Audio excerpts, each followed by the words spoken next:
A very good afternoon dear students. કેમ છો બધા? મજામાં જ હશો મિત્રો.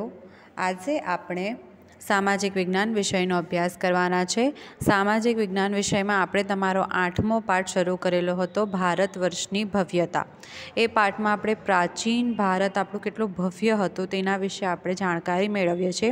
જેમાં પ્રાચીન ભારતમાં ખેતી વિશે આપણે જોયું હતું, ઓજારો, સિંચાઈ, ગ્રામીણ જીવન કેવું હતું, ગામના લોકોનું જીવન કેવું, શહેરના લોકોનું જીવન કેવું હતું તેના વિશે અભ્યાસ કર્યો હતો. આજે આપણે પ્રાચીન ભારતમાં કલા વિશે પણ અભ્યાસ કરેલો, લલિત કલા, નિદર્શન કલા, જેમાં લલિત કલામાં ચિત્ર, સાહિત્ય, સ્થાપત્ય, સંગીત, માટીકલાનો સમાવેશ થાય અને નિદર્શન કલામાં નૃત્ય અને નાટકનો સમાવેશ થાય, જે તમારા પેજ નંબર 42 ઉપર આપેલું છે. બધા હાથમાં પેન્સિલ લઈને બેસજો. આજે આપણે એની આગળ ભણીશું, જે છે ભારતમાં સાહિત્યનો વારસો.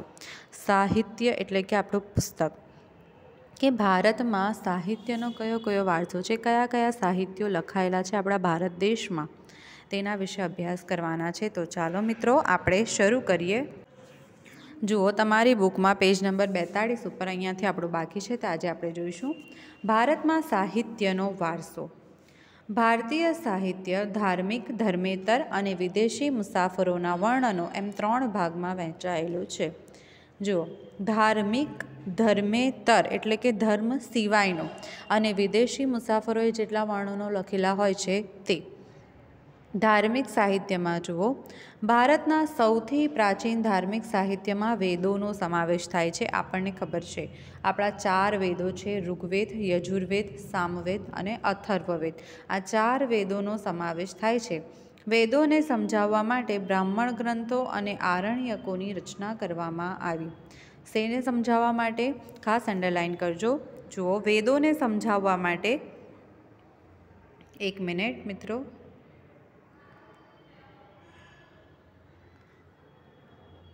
વેદોને સમજાવવા માટે કોની રચના કરવામાં આવી? વેદોને સમજાવવા માટે, જો હું જ્યાં અંડરલાઇન કરું છું ત્યાં કરું, વેદોને સમજાવવા માટે બ્રાહ્મણ ગ્રંથો અને આરણ્યકોની રચના કરવામાં આવી. આ તમને ખાસ પૂછાય, તમારે આની નીચે અંડરલાઇન કરવાની છે. જેમાં શતપથ બ્રાહ્મણ, ગોપથ બ્રાહ્મણ અને બૃહદારણ્યક સૌથી અગત્યના ગણાવી શકાય. જુઓ શું કીધું, જેમાં શતપથ બ્રાહ્મણ, ગોપથ બ્રાહ્મણ, તમને પહેલું જ કીધું કે બ્રાહ્મણ ગ્રંથો, તો એમાં શેની રચના કરવામાં આવી? શતપથ, ગોપથ અને બૃહદારણ્યક સૌથી અગત્યના છે વેદોને સમજાવવા માટેના. આ સિવાય પહેલાં આપણે જોયું કે 4 વેદોની રચના કરવામાં આવી. વેદોને સમજાવવા માટે બ્રાહ્મણ ગ્રંથો અને આરણ્યકોની રચના કરવામાં આવી. ત્યાર પછી શું કરવામાં આવ્યું? રામાયણ અને મહાભારત એ બંને મહાકાવ્યો પ્રાચીન ભારતીય સમાજ, સંસ્કૃતિ અને ધર્મનો ત્રિવેણી સંગમ છે. શું છે એ? મહાભારત અને રામાયણ. વેદ વ્યાસ રચિત મહાભારત પ્રારંભમાં જય સંહિતાથી ઓળખાતું. અંડરલાઇન કરો. જુઓ શું કીધું છે? વેદ વ્યાસ રચિત, આયરું, વેદ વ્યાસ રચિત મહાભારત પ્રારંભમાં જય સંહિતાથી ઓળખાતું. જય સંહિતા, આની નીચે ખાસ અંડરલાઇન કરજો. જે વિકસતું જતાં 1,00,000 શ્લોકનું મહાભારત થયું. શું? જય સંહિતાથી ઓળખાતું, ત્યાર પછી તે ધીરે ધીરે વિકસતું જતું અને 1,00,000 સુધીના શ્લોકો તેમાં આવ્યા, ત્યારે તે મહાભારત થયું. તે જ રીતે વાલ્મીકી રચિત રામાયણમાં ભગવાન શ્રીરામની કથાની સાથે આદર્શ સમાન જીવન અને નૈતિક ધોરણોનું ચિત્રણ થયેલું છે. રામાયણમાં ભગવાન શ્રીરામની તો આખી કથા આપેલી જ છે, પણ એની સાથે સાથે શેનું વર્ણન થયેલું છે? એક આદર્શ સમાજ જીવન, આપણે સમાજમાં કઈ રીતે રહેવું જોઈએ તેનું વર્ણન પણ શેમાં કરેલું છે? રામાયણમાં કરેલું છે.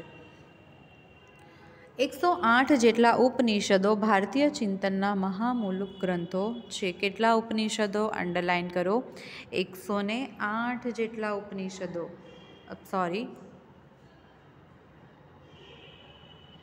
આયરો અહીંયા છે. 108 જેટલા ઉપનિષદો ભારતીય ચિંતનના મહામૂલા ગ્રંથો છે. તમને તમારી બુકમાં દેખાતું જ હશે, આયરો. તમને એવું ખાસ પૂછાય કે કેટલા ઉપનિષદો છે? તો 108. હવે એની આગળ જુઓ, કથ, કેન, પ્રશ્ન, મુંડક, માંડુક્ય, ઈશાવાસ્યમ અને છાંદોગ્ય ઉપનિષદો ભારતના તત્વજ્ઞાનના મહાન ગ્રંથો છે. તત્વજ્ઞાન એ પણ એક વિષય આવે છે 11-12માં ભણવા માટેનો. એના મહાન ગ્રંથો છે એટલે કે પુસ્તકો છે. પુરાણોની સંખ્યા 18 જેટલી છે. જુઓ, તમને પહેલાં કીધું કે ઉપનિષદો 108 છે, જ્યારે પુરાણો કેટલા છે?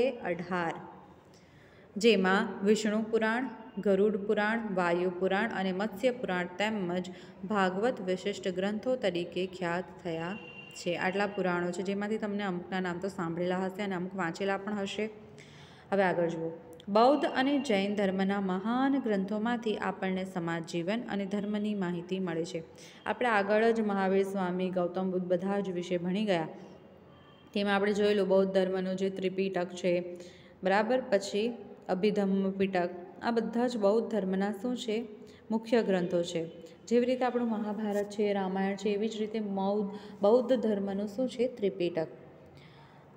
બૌદ્ધ ધર્મના મૂળ ગ્રંથોને ત્રિપિટક કહેવાય છે, આપણને ખબર છે. તેમાં સુત્ત પિટક, વિનય પિટક અને અભિધમ્મ પિટકનો સમાવેશ થાય છે. આ સિવાય જાતક કથાઓ દિગ્નિકાય, અંગુત્તર નિકાય અને મજ્જિમ નિકાય અગત્યના ગ્રંથો છે. જાતક કથાઓ એટલે કે ધર્મ વિષયની જે અલગ અલગ માન્યતાઓ હોય, કથાઓ હોય, તેનો સમાવેશ થાય એમાં. નાગસેનનું મિલિંદ પાન્હો અને આર્યમંજીશી શ્રી મૂળકલ્પ અગત્યના બૌદ્ધ ગ્રંથો છે. કે મહત્ત્વના કયા છે? તો આ 2 ગ્રંથો. તિબ્બત ભાષામાં બૌદ્ધ ગ્રંથની કઝાર અને તંઝર 2 સંહિતા પ્રસિદ્ધ છે. કઈ ભાષામાં? તિબ્બત ભાષામાં. જાતક કથાઓ દિગ્નિકાય, મજ્જિમ નિકાય પણ બૌદ્ધ ગ્રંથો છે. જુઓ મિત્રો, આ આખા પેરેગ્રાફમાં તમને ખાલી ગ્રંથોના નામ આપેલા છે, કઈ ભાષામાં છે, કોણે બનાવેલા છે, એટલું જ આપેલું છે. આ ઉપરાંત બૃહદ કથા, હરિવંશ પુરાણ, વાસુદેવ હિડી, સિદ્ધહેમ, શબ્દાનુશાસન, દ્રયાશય અને કીર્તિ કૌમુદી મુખ્ય છે. શેમાં? બૌદ્ધ ધર્મના ગ્રંથોમાં. આખો પેરેગ્રાફ કોનો હતો? બૌદ્ધ ધર્મના ગ્રંથોનો. હવે આપણે જોઈશું જૈન ગ્રંથો. જૈન ગ્રંથોને આગમ ગ્રંથો કહેવામાં આવે છે. આપણે ભણી જ ગયા કે જૈન ગ્રંથોને આગમ ગ્રંથો કહેવાય છે આગળના પાઠોમાં. આવા આગમ ગ્રંથોની સંખ્યા કેટલી છે? તો 12. એની નીચે અંડરલાઇન કરો કે આગમ ગ્રંથોની સંખ્યા કેટલી છે? તો 12 સંખ્યા છે.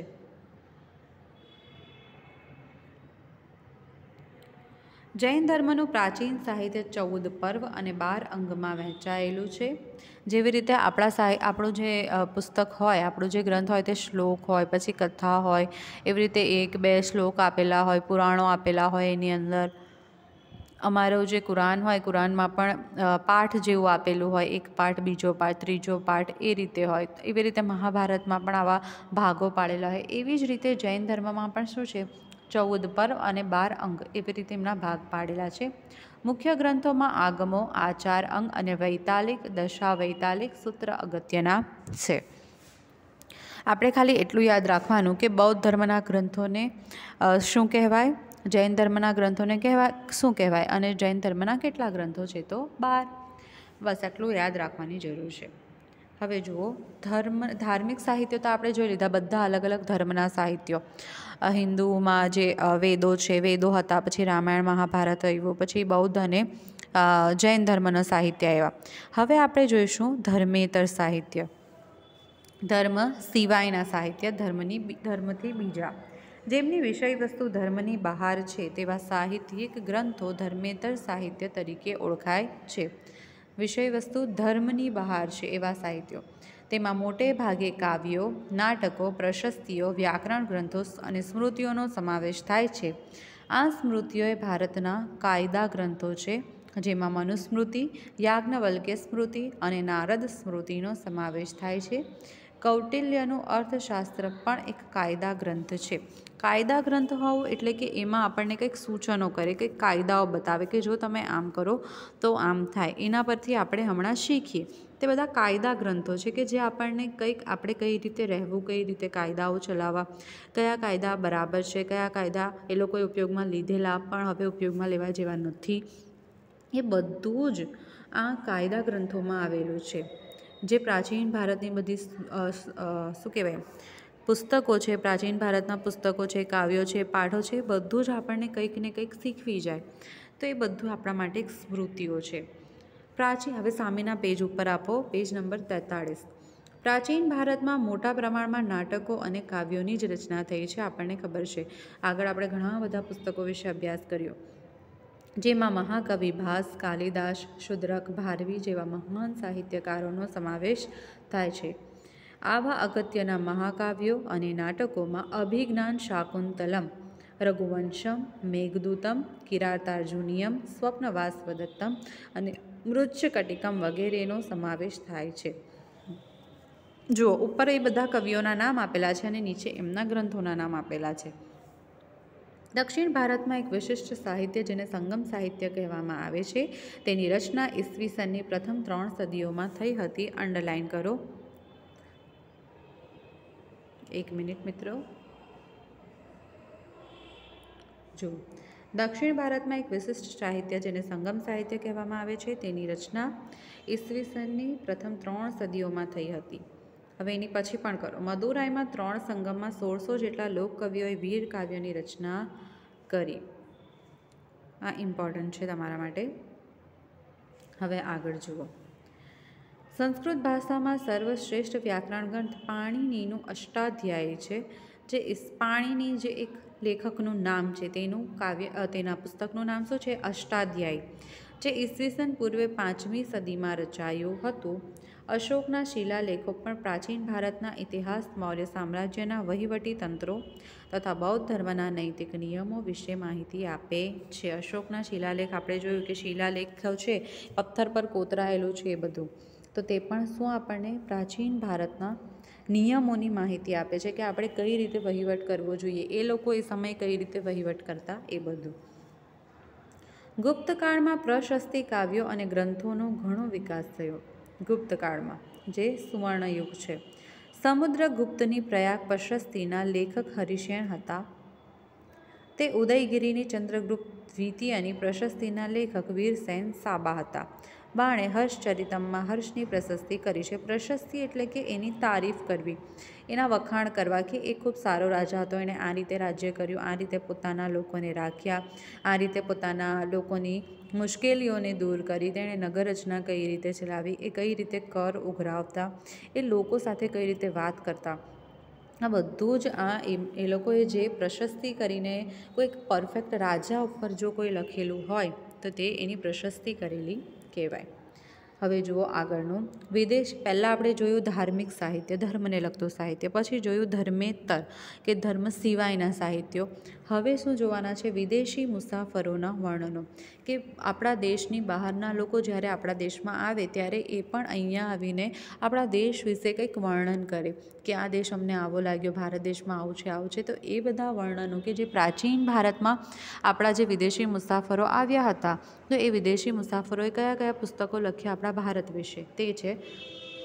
ભારતમાં સદીઓથી અનેક વિદેશી પ્રવાસીઓ આવતા રહ્યા છે, જેમણે પોતાના ભારત પ્રવાસના વર્ણનો લખ્યા છે. ભારત પ્રવાસના વર્ણનો, કે ભારત પ્રવાસ કરવા માટે આવેલા ત્યારે એમને ભારત કેવું લાગ્યું તે વર્ણન કરતું એક પુસ્તકો લખેલા છે. તેમની આ પ્રવાસ નોંધોમાંથી ભારતીય સંસ્કૃતિ અને પ્રજાજીવનની માહિતી મળે છે. તેમની આ પ્રવાસ નોંધોમાંથી એ લોકોએ ઘણી બધી જગ્યાએ પ્રવાસ કરેલા હોય, આખા ભારતનો પ્રવાસ હોય, તો તેમણે અલગ અલગ નોંધો લખેલી છે. આવા મુસાફરોમાં ચંદ્રગુપ્ત મૌર્યના દરબારમાં રહેલા ગ્રીક એલજી મેગેસ્થનીસ ખૂબ જ અગત્યના છે. આપણે આ વિશે પણ અભ્યાસ કરેલો હતો આગળના પાઠમાં. તમને યાદ હોય તો ગુપ્ત સામ્રાજ્ય ભણ્યા, એમાં આગળનો જ પાઠ છે. તેમણે ઇન્ડિકા નામનો એક ઉત્કૃષ્ટ ગ્રંથ લખ્યો છે, આ પણ આપણે જોઈ ગયા, જેમાં મૌર્ય યુગ વિશે આપણને માહિતી પ્રાપ્ત થાય છે. ચંદ્રગુપ્ત મૌર્ય એમની ત્યાં મુસાફર તરીકે આવેલા હતા. કોણ? મેગેસ્થનીસ, ગ્રીકના મુસાફર, ગ્રીકથી આવેલા. તેમણે આખા મૌર્ય યુગ વિશે એક પુસ્તક લખ્યું, તેનું નામ છે ઇન્ડિકા. એ જ પ્રમાણે ગ્રીક નાવિક ટોલેમીએ ભૂગોળ વિશે લખેલા ગ્રંથમાં ભારતના બંદરો વિશેની માહિતી મળે છે. એના નીચે અંડરલાઇન કરજો. આજ ગ્રીક નાવિક ટોલેમીએ ભૂગોળ વિશે લખેલા ગ્રંથમાં ભારતના બંદરોની માહિતી મળે છે. બંદરો એટલે તો આપણને ખબર છે ને, બંદરોને આપણું જે જહાજ હોય, પાણીમાં ચાલતું જહાજ, એનું સ્ટેશન આપણે બંદર કહીએ. ચંદ્રગુપ્ત દ્વિતીયના સમયમાં આવેલ ચીનના મુસાફર ફાહિયાને અને સમ્રાટ હર્ષવર્ધનના સમયમાં આવેલ ચીની મુસાફર યુએન શ્વાંગ તત્કાલીન ભારતીય સમાજ, જીવન, શાસકો અને સંસ્કૃતિનું અદ્ભુત ચિત્રણ કરેલું છે. આ યુએન શ્વાંગ વિશે પણ આપણે ભણી ગયા, તમને યાદ હોય તો. મિત્રો, આજે આપણે શું જોયું? ભારતમાં સાહિત્ય કલાનો વારસો જોયો કે ભારતમાં ધાર્મિક સાહિત્યો કયા પ્રકારના બન્યા, ધર્મ સિવાયના સાહિત્યો કયા પ્રકારના બન્યા, અને વિદેશી મુસાફરોએ આપણા ભારતનું જે રીતે વર્ણન કરેલું છે એમના પુસ્તકોમાં, તે આપણે જોયું. મિત્રો, આજે આપણે આટલું જ જોઈશું. આના પછીનો છે તે આપણે નેક્સ્ટ વિડીયોમાં જોઈશું. Thank you.